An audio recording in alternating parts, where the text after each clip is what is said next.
Lightning flashed behind the windows of Cauldron Lodge. Tor Anderson laughed and held the steel hammer above his head. Nurse Sinclair was trying to calm him down without success. Tor grinned madly and shouted, "My hammer's up. Here's a friendly poke from Mjolnir, wench." He brought the hammer down with all his might on Sinclair's head. "We're on a comeback tour, baby."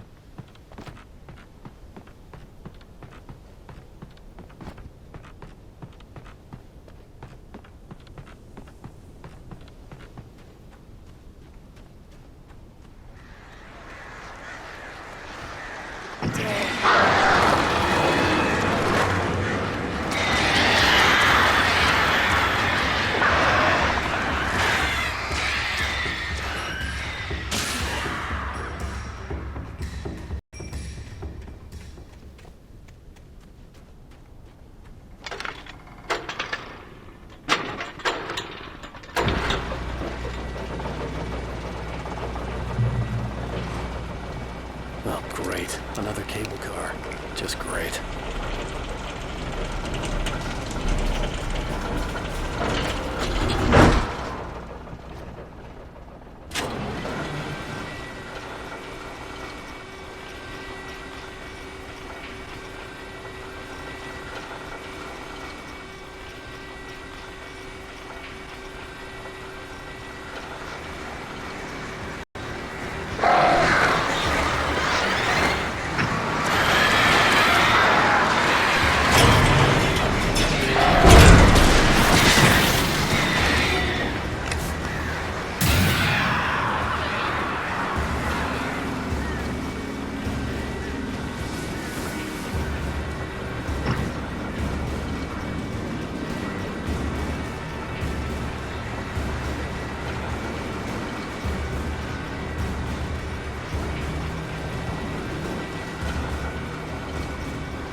Maud had checked all of Stucky's rental cabins.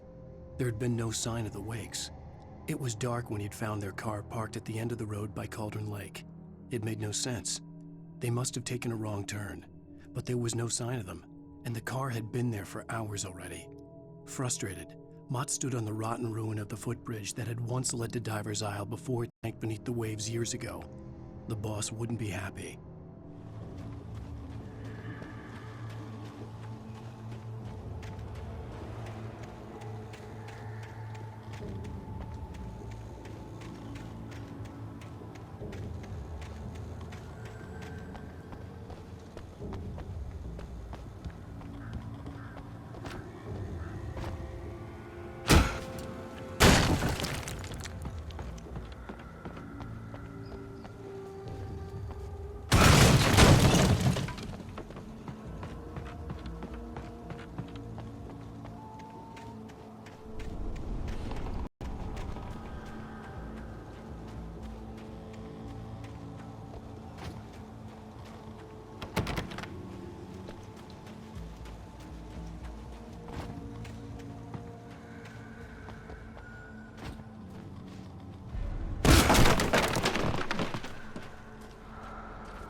I could see Cauldron Lake. I thought I could make out the spot where the island and the cabin had been. There was a light near it. It had to be a boat.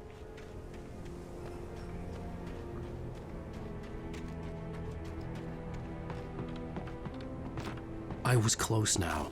I had to get there fast. I dreaded what I would find. I tried to hold on to Alice, but her form melted away. I was losing control. Dr. Hartman stood in her place. I wanted to hit him, but my arms were jelly. He smiled. It was a reassuring smile, and I hated him for it. I had to give you a sedative. Don't fight it. You went through another rough period. Right now, it's very important that you stay calm. We don't want you to have another episode. You're a patient at my clinic. Have been for a while now.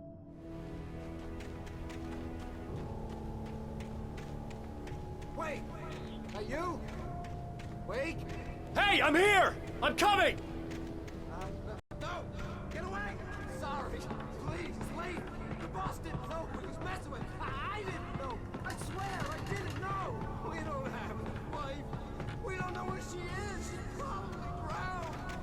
We just said we had her to make a play ball, you see? They get him writing for us! Please! Please! Oh! I'm sorry! Please, don't hurt me!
Previously on Alan Wake, I'm hunted by the law. Sheriff, Wake's running. I'm giving chase. Are you seriously telling me that Ryder just took out my deputies? A thriller I supposedly wrote is coming true. The genre of the story seems to be shifting. It's turning into a horror story. I was told that Alice had been kidnapped, but that was a lie. We don't have his wife! We don't know where she is! Her purported kidnapper was eaten up by the dark presence before it attacked me.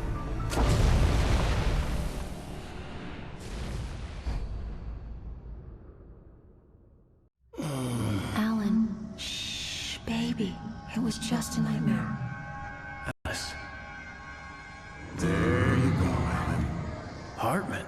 I fell. I had to give you a sedative. Don't fight it. You went through another rough period. What? Right now, it's very important that you stay calm. We don't want you to have another episode. You're a patient at my clinic. Have been for a while now. The shock of your wife's death triggered a mental illness. No, you're lying. You're suffering from various symptoms of undifferentiated schizophrenia. Bastard. It's okay, Alan. Just let go.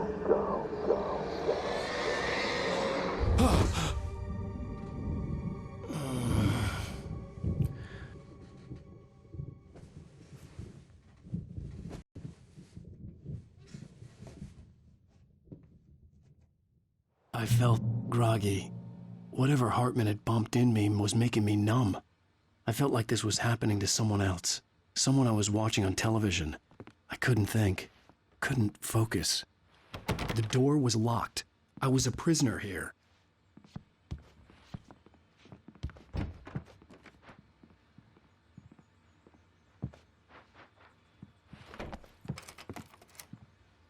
Good evening, Alan. Are we feeling better now? Feeling calm? Yeah. I see you brought your pet gorilla with you. So sure, I'm calm. I get the message. Loud and clear. Why, right. That's the spirit? You're being very brave, Alan. I understand you're confused. I would be more concerned if you weren't suspicious of me. I don't blame you for it. Big of you. Now, why don't you come with me? We'll reacquaint you with my clinic and go over everything you might have forgotten. Little walk and some fresh air? Yes, it will do you good. This corridor is for patients. Most of them aren't here right now. Jack took them out for a fishing trip, except for the ones who are particularly vulnerable, of course. I encourage creativity as a part of the recovery process here at Cauldron Lodge. I specialize in treating artists. I bet you do. Splendid, Alan. I honestly believe we can get this thing under control if we work together. This way, Alan.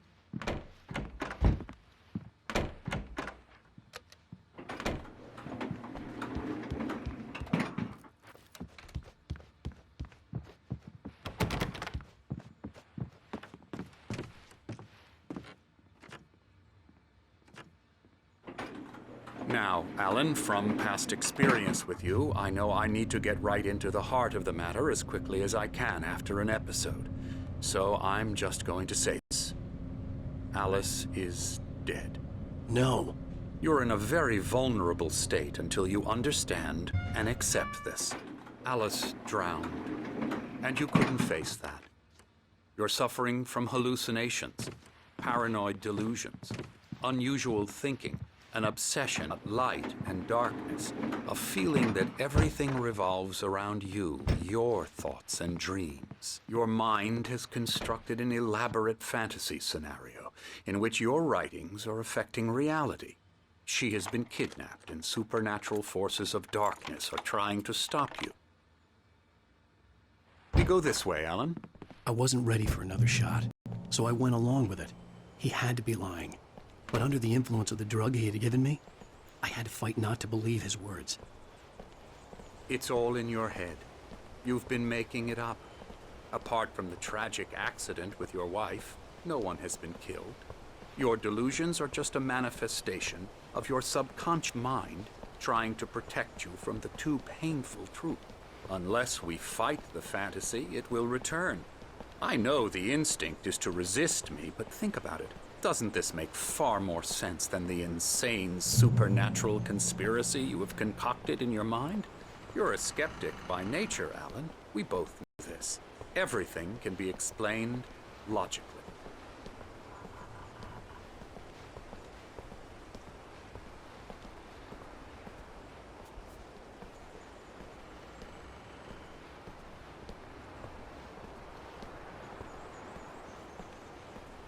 I never get tired of this view. Very inspiring, isn't it? Cauldron Lake spread below us. I could see Mirror Peak on the other side of the lake. I thought I could make out the spot where Diver's Isle had been when I arrived with Alice. Now there was nothing but waves. It seems there's a storm coming. Funny, I don't recall there being a mention of that in the weather forecast. Well, no matter. This way. Follow me. Alan, what I'm telling you is good news. Right now, we're in control. Every time you have a relapse, it gets more and more difficult to resurface from dark depths of your imagination. Not surprising, considering your profession. Imagination is what you work with. After all your nightmares, this should come as an immense relief to you. If it doesn't, why is that? Because I'm lying? Or because you don't want to admit that you're not well? It's very natural for you to think of me as your enemy. It's part of the illness. I let him talk. After all, Hartman I'm the one obviously trying loved to his bring own you voice. out of the world His you've words echoed constructed for madly yourself. inside my head. But I can't I dug my do it nails by into the myself. palms of my hands to stay You need to focused. work with me. Once you accept that, we can begin the journey towards your recovery. Come along. Let's go inside.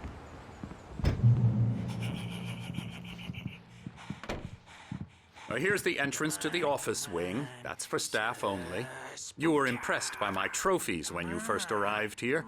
I do love to hunt. The great outdoors, man versus nature. Wonderful stuff. Pretty damn wonderful, yeah.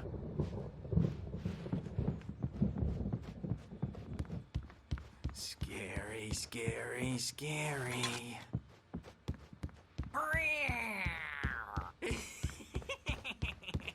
Emerson.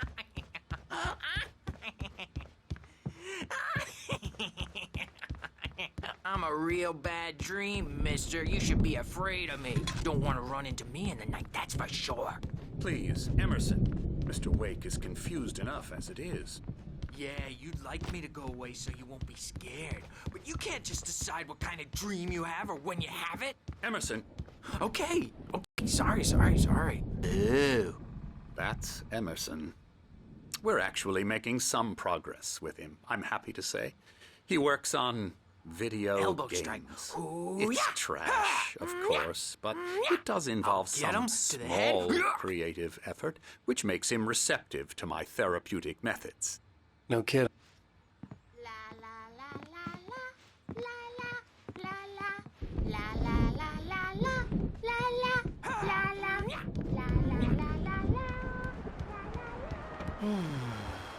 Oh, hello. I've painted you. Okay. I was just struck by inspiration a couple of days ago.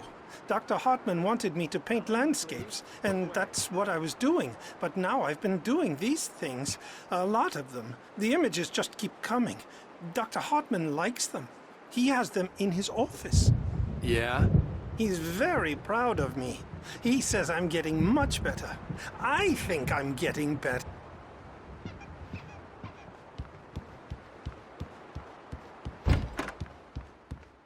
Come, Alan, this way. Now, you might have noticed the typewriter in your room. You've been writing as a part of the therapy. As soon as you feel up to it, you should continue.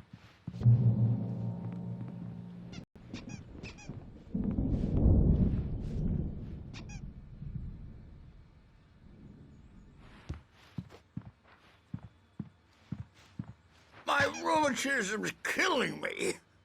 There's a storm coming. Oh, what a storm. I hope it wipes this place off the face of the earth. And these two are the Anderson brothers, Odin and Tor. They had how should I put this?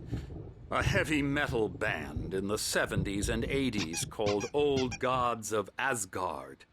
They even adopted new first names to complete the image of Viking gods. After the band broke up, they lived on a farm nearby. They are, well, in advanced stages of dementia. They're well cared for, TLC and all that. There's nothing more that can be done. I'm afraid that the rock and roll lifestyle has left its mark. Oh, that won't do.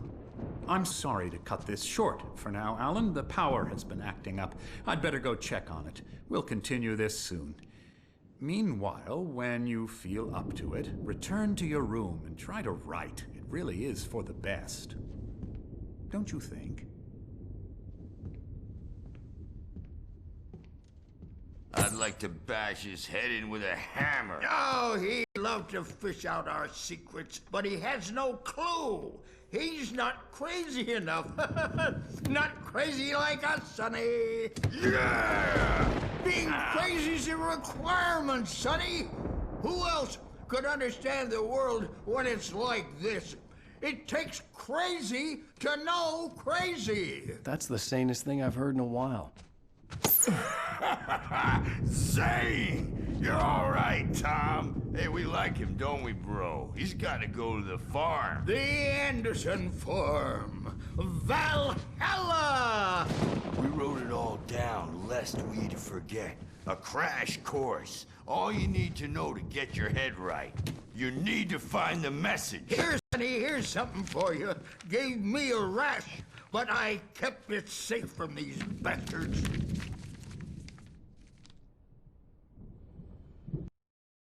Zane could feel the poems, taking form, shaping things.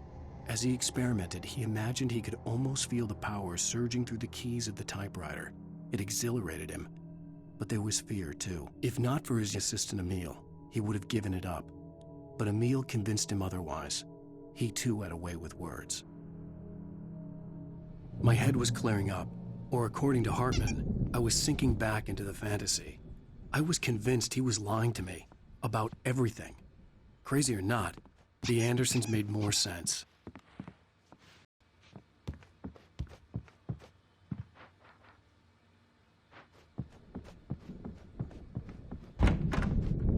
Bad dream, and you can't wake up. You can't hurt a nightmare because all dreams are only imagined. I may need a hand here later on, Birch. The storm's bound to make you-know-who jumpy. You know how they get. Gotcha. The doc's got me looking after Wake here, but holler if they get too rowdy. I'll do that, Birch. Hey, Wake, Why don't you humor Dr. Hartman and give the writing a shot, huh? Typewriter's in your room. You can get to your room by those stairs, Wake.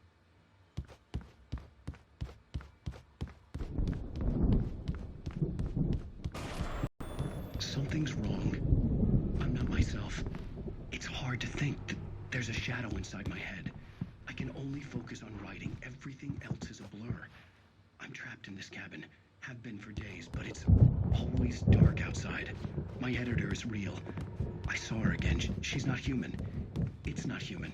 Dark presence is wearing the old woman's face. She was covered in clinging shadows. There's a hole in her chest where her heart should be. I think I've made a horrible mistake. I don't think I'm any closer to saving Alice. It's been lying to me, using me to get the story it wants, and the story will come true.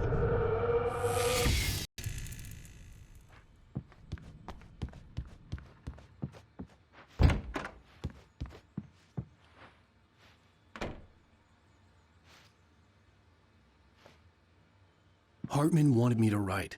I knew I couldn't, but I figured I should just play along for now. It was the only thing I could do with Nurse Birch watching me hawk.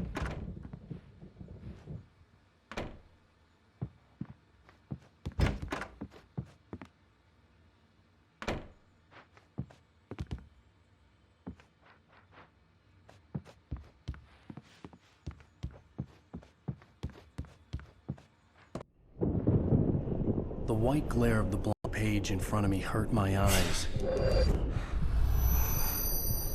My hands began to shake uncontrollably. Everybody, calm down. Put that down. Bert, I need help. Hey, Wake, you stay here. I'm gonna go see what's up. You just keep doing what you're doing. Be cool, okay?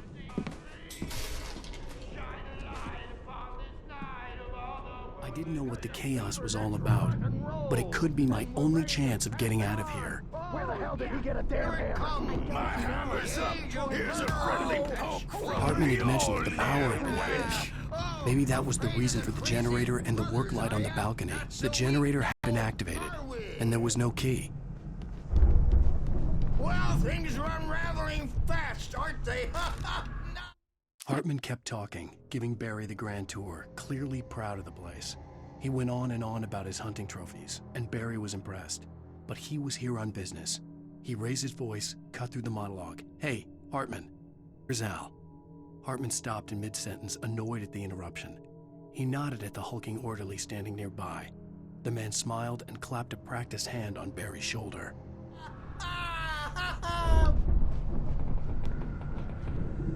It's my storm. I'm taking it. We're on a comeback Sinclair tour, looked bad. baby. That wasn't a love tap. The crazy old fart hit her hard. And if she was one of Hartman's goons, she had it coming.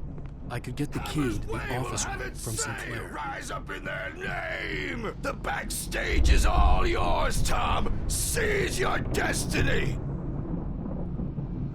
I had to get to Hartman's office. He had taken all my manuscript Face the pages. music, That's Birch. where he'd be keeping Time them. to pay the piper. Maybe you could come out and beat our wrinkled adult diapered asses for it, since you're so tough, Bert. We were on the road, man. You think we haven't seen punks like you before? Mortal name.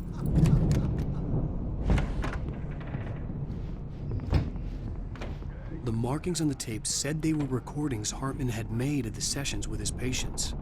I saw Alice's name on one of them. For a moment, I couldn't breathe right.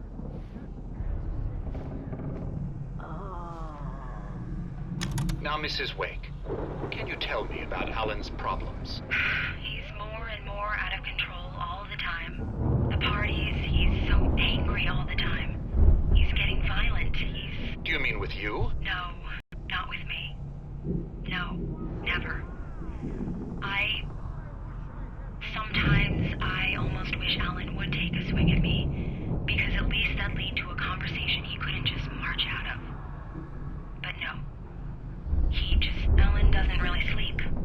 And the work, well, not writing at all. He sits there for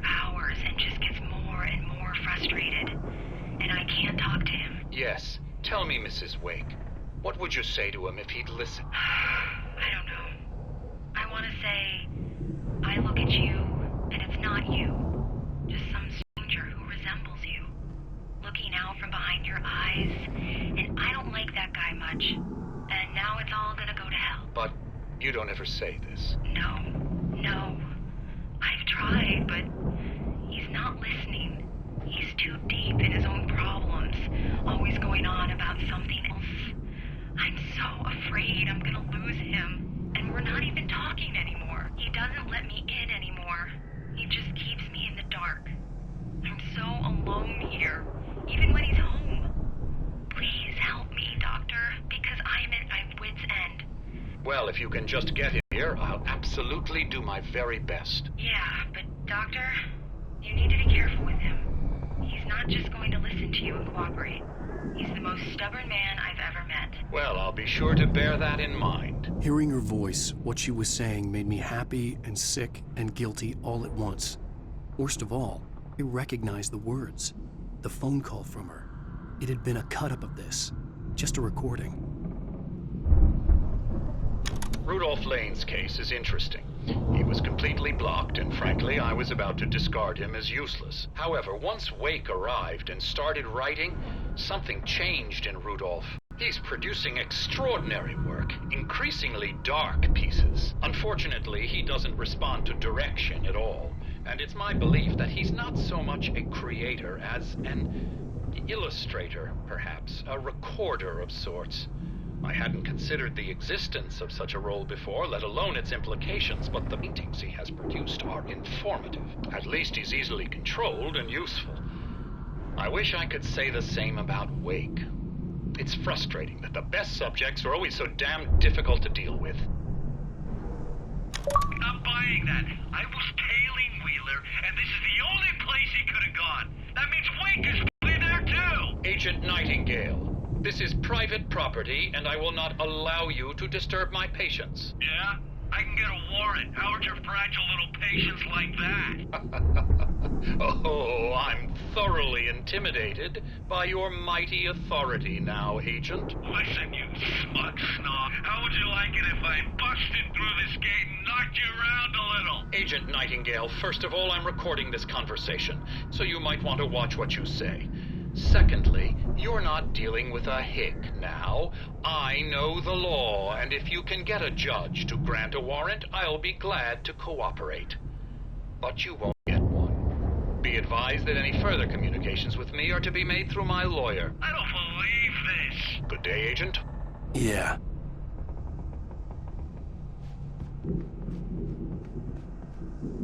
Hartman wasn't happy.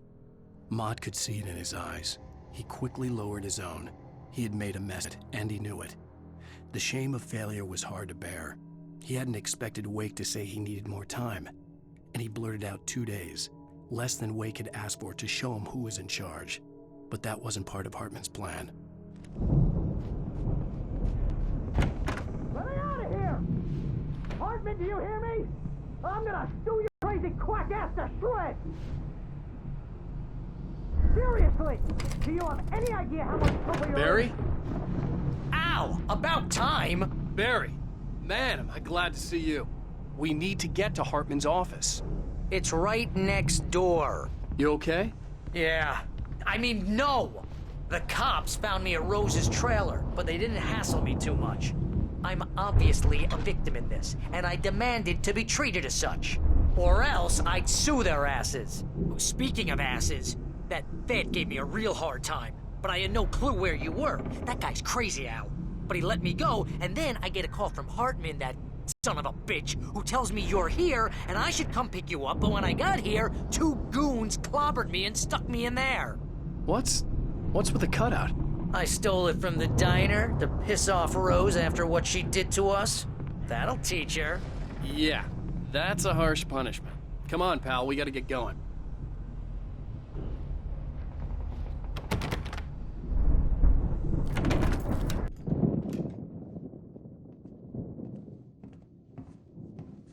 These were all the pages I had on me. And more.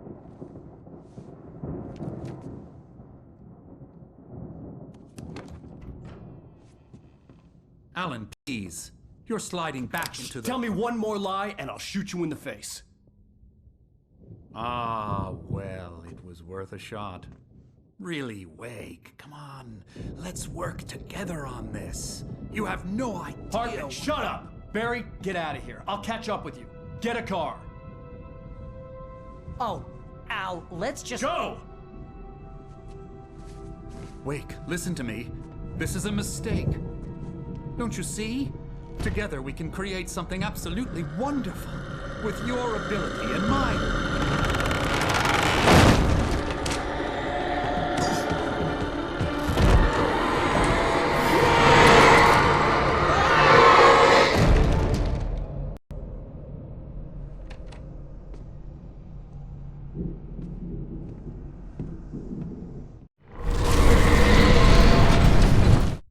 Hartman followed the fall of Alan Wake with his binoculars. When the Rider hit the water, he ordered Jack to take the boat to him. The spot was easy to see in the dark, even with all the extra lights in the boat. The flare floated and kept burning, even in water. Jack turned the radio louder as the engine sputtered. The music was rough and clanking, something the Anderson brothers would no doubt have enjoyed. But Hartman chose to ignore it. Wake was finally within his reach.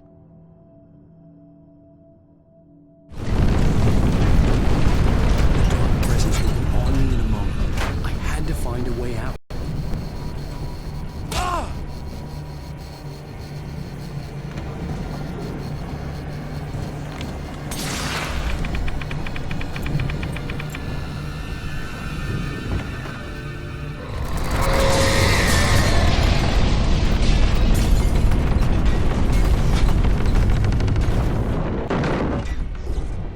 I needed light to get the possessed bookshelves out of my way.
Hartman knew he was no creator, no ambitions on that front, and he certainly didn't want to end up like every artist he had worked with here, damaged in ways that were hard to describe, or worse. It was enough for Hartman to maintain creative control and provide direction, to be a producer. That was what most of these people were in need of anyway. Of course, suitable subjects were few and far in between.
found the car, but the gate's locked. You're gonna have to go through the hedge maze over there.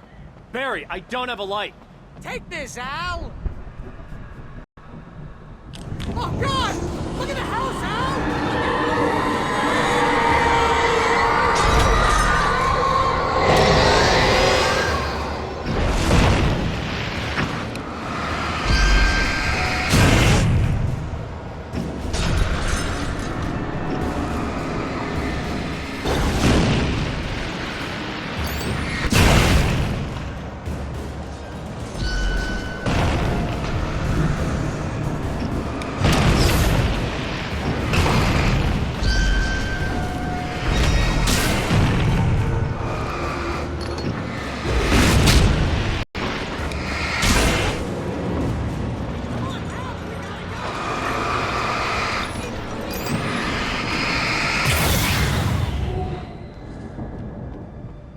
Oh, jeez, Al!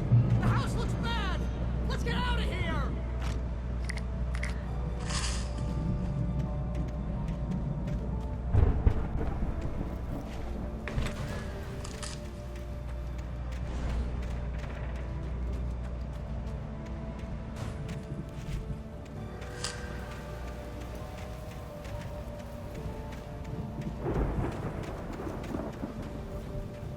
Hurry up! I can hear those evil guys moving around!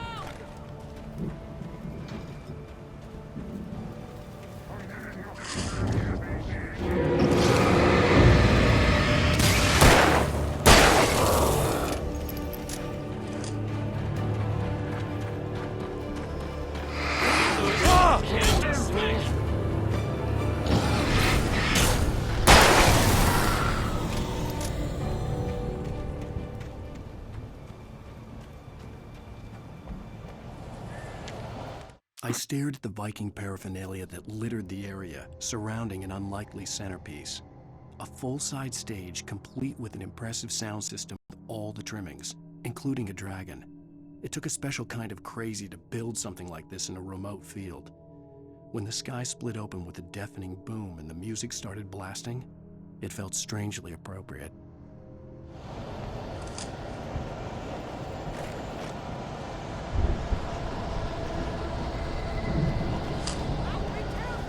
I can see them moving around!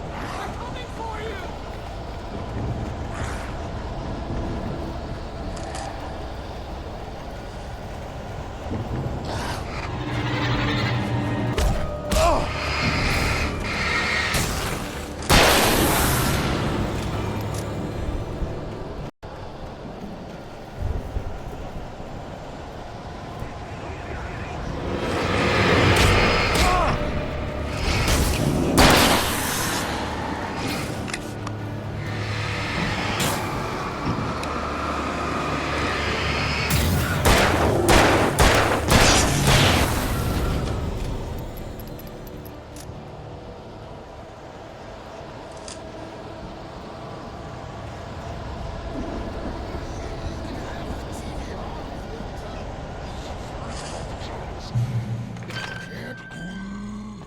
Channel.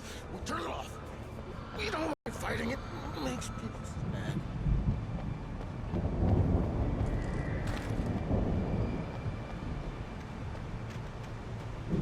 You get 2 pills in the morning, and then you'll be nice and calm all day long.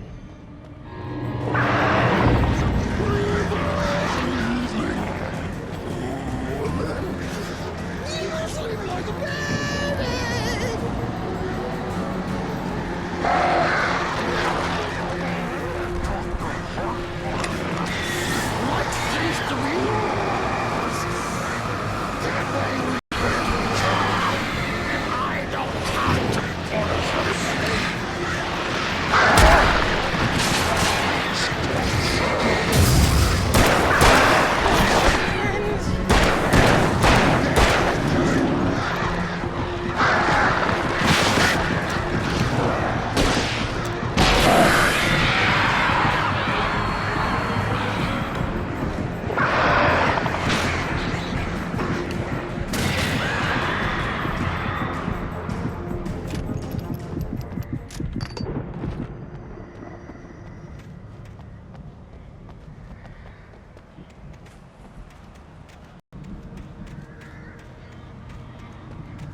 Mott knew that Wake was smarter than him. Wake had more money, a beautiful wife, everything. And Hartman said Wake was important. That made him better than Mott. But Mott was calling the shots now. He'd expected Wake to whimper and grovel, but instead, he seemed willing to fight. Mott knew he'd gotten under Wake's skin.